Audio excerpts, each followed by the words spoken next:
बिस्मिल्लाहिर्रहमानिर्रहीम। अस्सलाम वालेकुम जी। आज एक छोटा सा टॉपिक के छोटे बच्चे जानवरों के भेड़ बकरियों के छोटे बच्चे लेने चाहिए या नहीं लेने चाहिए, उसका फ़ायदे नुकसान क्या हैं, पलते हैं या नहीं पलते या मर जाते हैं और क्या इसमें फ़ायदा होता है। तो ये एक कजली ले ली, मैं आपको भेड़ की ले ली दिखा रहा हूँ। ये हमने कोई 1-2 दिन की थी उस टाइम।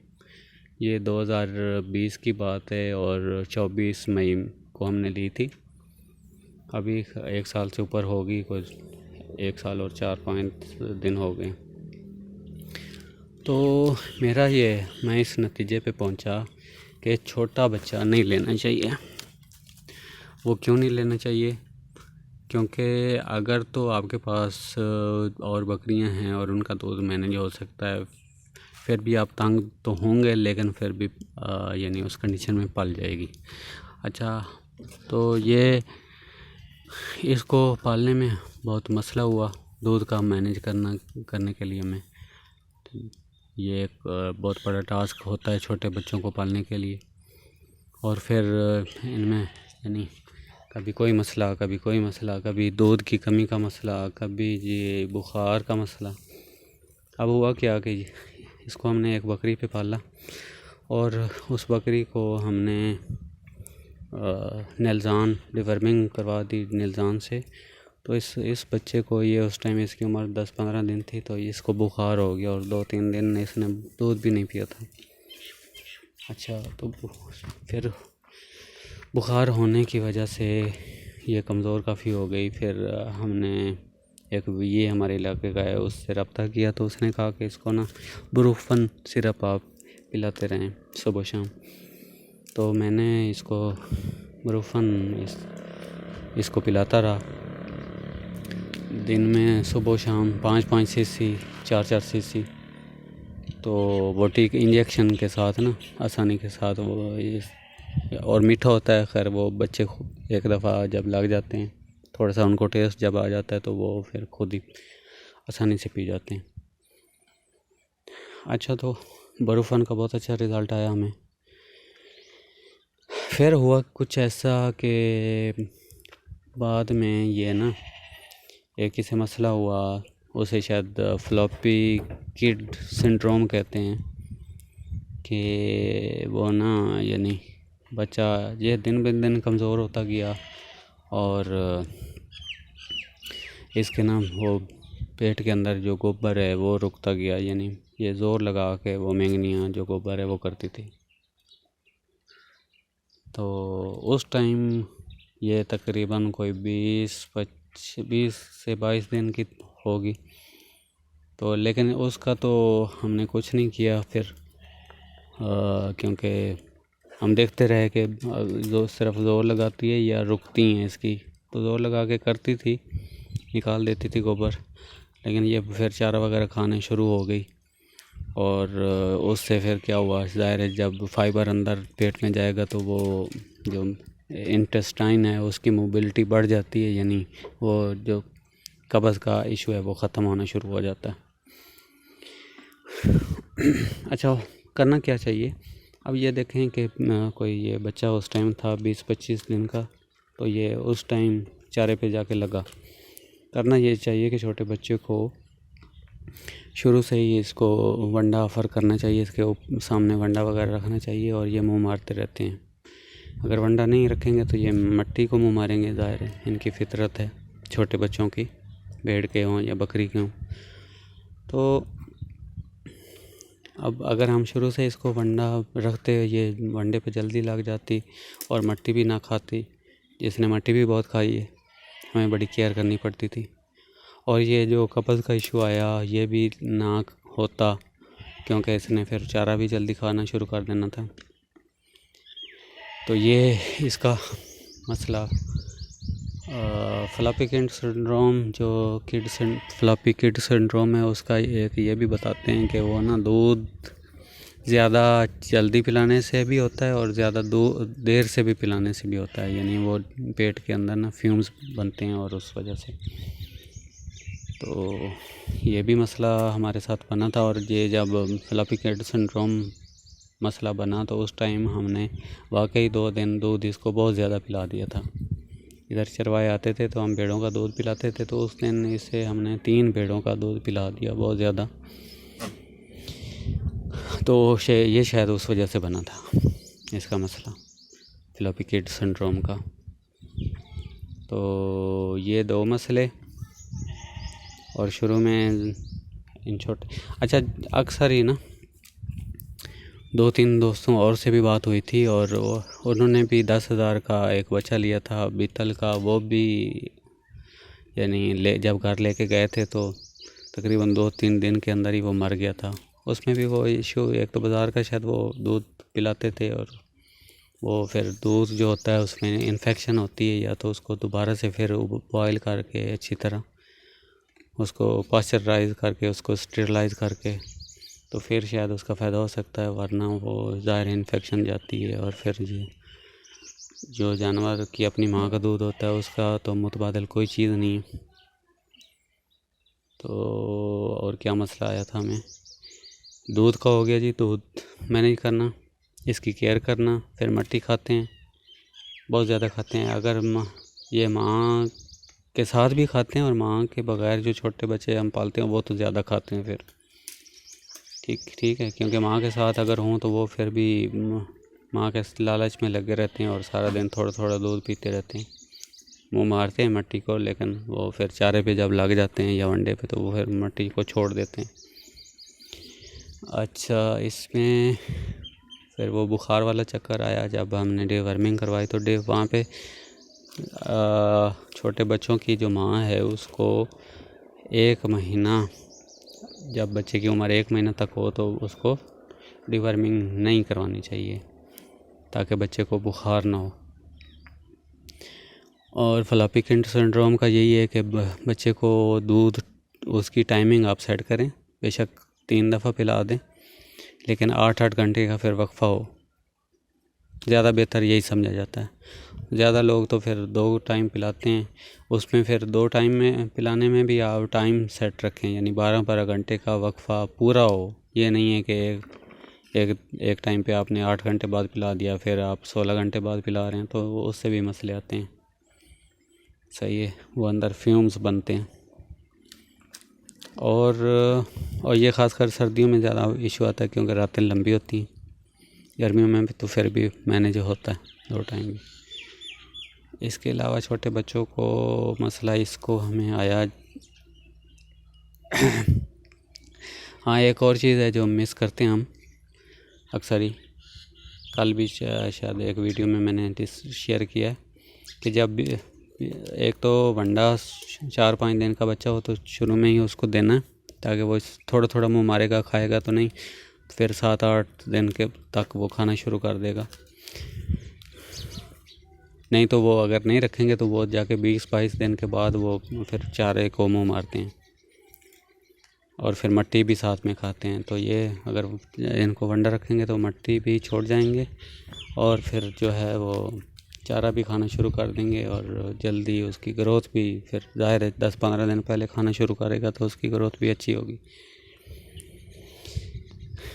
तो अच्छा, ये 3 चीज़ें। अच्छा हाँ, 20 दिन की एज जब हो तो इसको वो नो कॉक्स जो है, जो कॉक्सी एक प्रोटोजोआ है, कॉक्सी, कल शायद वीडियो में उसका नाम मैं नहीं ले सका, और निमाटोड और प्रोटोजोआ कहता रहा। निमाटोड नहीं है कॉक्सी, वैसे वो प्रोटोजोआ है लेकिन उसका नाम कॉक्सी है। तो वो ये मुर्गियों में होता है प्रोटोजोआ, और मुर्गियों में खूनी पेचस लगते हैं और पानी मारते रहते हैं। और ये जब मैं सऊदी अरब में था वहाँ पे हम फीड में ये कॉक्सी के लिए दवाई डालते थे इसमें, ताकि वो मुर्गियों को अटैक ना करे। तो ये जी जो अली शाह साहब की इन्फॉर्मेशन के मुताबिक ये बकरियों में, इनके बच्चों में भी आती है कॉक्सी, और इस पे वो बहुत फोकस करते हैं कि ये जब 20 दिन के बच्चे हो जाएं तो इनको कॉक्सी देनी चाहिए 2 दिन। नो कॉक्स एक दवाई है, 4000 की तकरीबन आती है, मुर्गियों वालों के पास से मिलेगी, वेटरनरी स्टोर से नहीं मिलेगी। तो वो देनी चाहिए। उसके बाद इंटेरोटॉक्सीमिया की वैक्सीन बच्चों को 30 दिन के जब हो जाएं तो इनको देनी चाहिए। फिर बूस्टर डोज भी लगाते हैं 1 हफ्ते बाद। ठीक है, तो ये तो फिर जो नोकॉक्स दवाई है ये भी 4 महीने तक तकरीबन कोई हर 20वें दिन बाद देते हैं। और जो इंटेरोटॉक्सीमिया है ये भी 4 महीने तक, ये यानी 2-3 दफ़ा ये भी लग जाती है इंटेरोटॉक्सीमिया की वैक्सीन। तो इसका फ़ायदा होता है कि इंटेरोटॉक्सीमिया यानी वो बच्चा ना कभी कम खाता है कभी ज़्यादा खाता है, तो इंटेरोटॉक्सीमिया जो है वो ज़्यादा खाने से वैसे तो होती है। बहरहाल ये वैक्सीन का फ़ायदा होता है कि वो ना डिज़ीज़ नहीं आती इंटेरोटॉक्सीमिया की, जो आंतड़ियों का जहर है इंटेरोटॉक्सीमिया को कहते हैं। और एक और चीज़ जो है वो शुरू में हम मिस करते हैं। शुरू में ना बच्चों को पेट दर्द होता है शुरू में, जब छोटे बच्चे होते हैं तो वो शुरू से ही ग्राई वाटर और जो एक और चीज़ होती है घुट्टी, ये यानी एक टाइम ग्राई वाटर दे दिया, दूसरे टाइम घुट्टी दे दी थोड़ी थोड़ी, तो कोई 3-4 ml।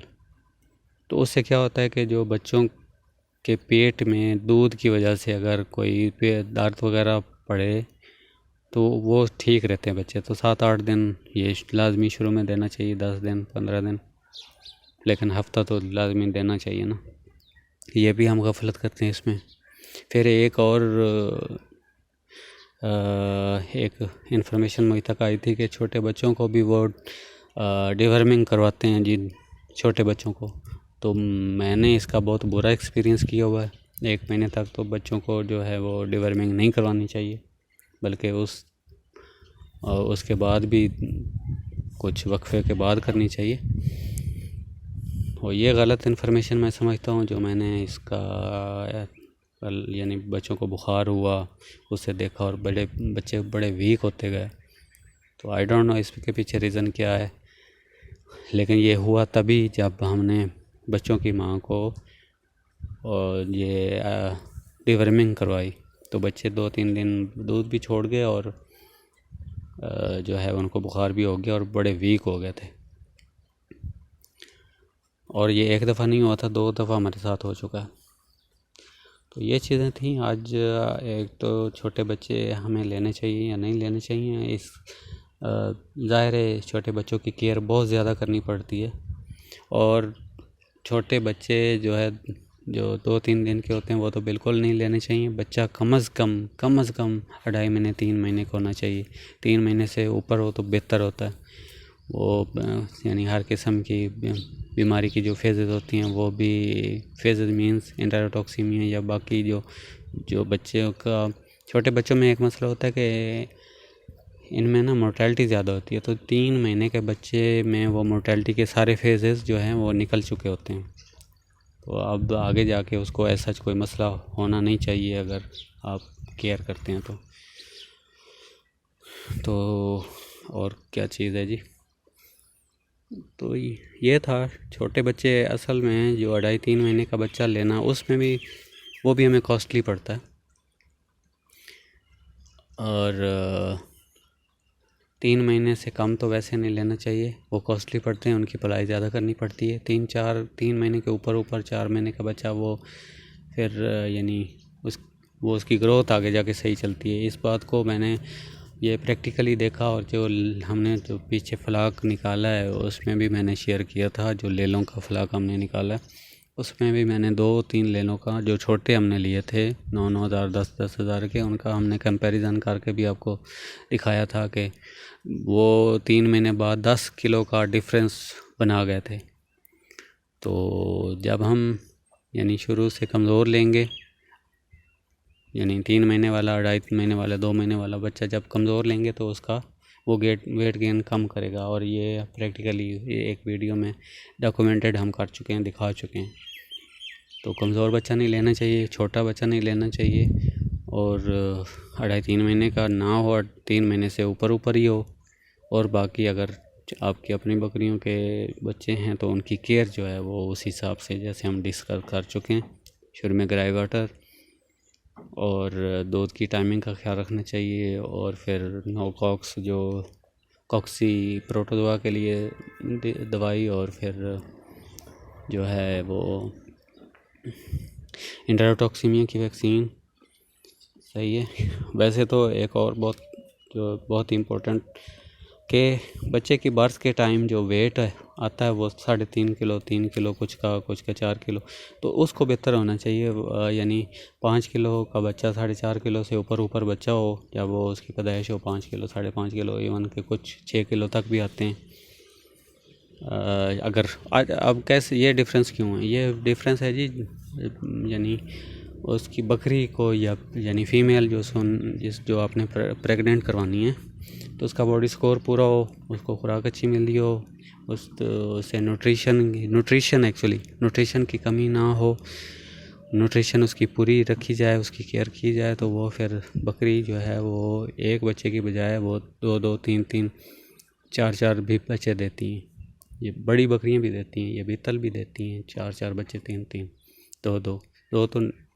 लेकिन जब वो खुराक नहीं देंगे, उसकी बॉडी स्कोर पूरा नहीं होगा, उसके अंदर की जो न्यूट्रिशन है वो पूरी नहीं होगी, तो वो फिर एक ही बच्चा देगी या मैक्सिमम 2, वो भी उसकी हिम्मत होगी और वो फिर उसकी नस्ल होगी। अगर तो जब हम शुरू से ही उसकी केयर करेंगे तो बच्चा सेहतमंद होगा और वेट उसका ज़्यादा होगा, और फिर आगे वो थोड़ा खा के भी उसकी